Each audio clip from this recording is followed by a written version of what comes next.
When it comes to the single player, you guys also have multiple challenges off the rails. Can you talk a little about what you feel that opens up when it comes to a gameplay perspective, whether it's helicopters, tanks?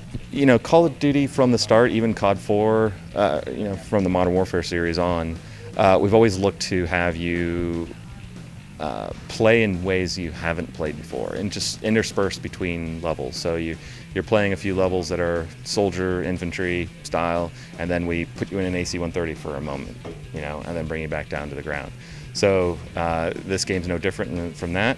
We find levels that we get to put you in situations that we aren't normal for a Call of Duty shooter per se.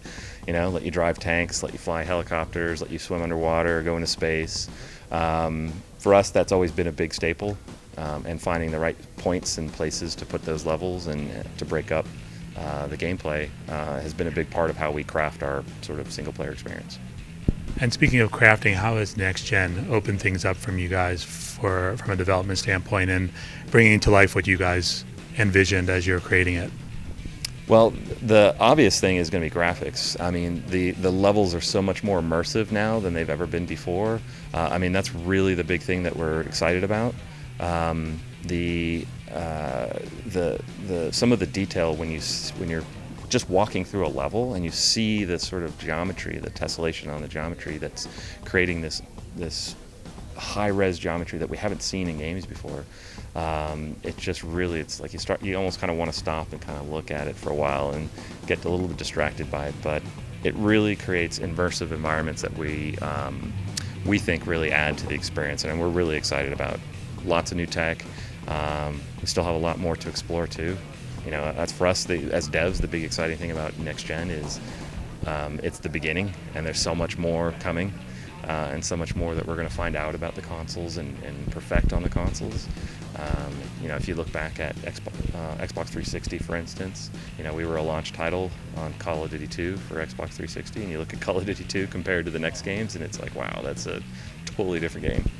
So, for us, it's that a level of immersion that you get from better graphics, and we'll have to see how the future looks for it, because I think it's going to be good. Outside of the graphics, what do you feel will define or help define next generation gaming? Outside of graphics, well, I think that's a tougher question, and mostly not because of gaming per se, but more because of the stuff that's around the gaming. Each platform obviously has its own take on what's important or what they're concentrating on, but in general, I think the thing that we're going to be seeing a lot more of is integration of the game into other mediums. So, for instance, the second screen stuff. A couple of games are doing that as well.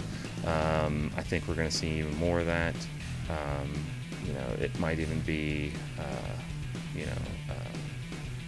sort of handheld console type stuff that interact with your main game. That's that kind of thing.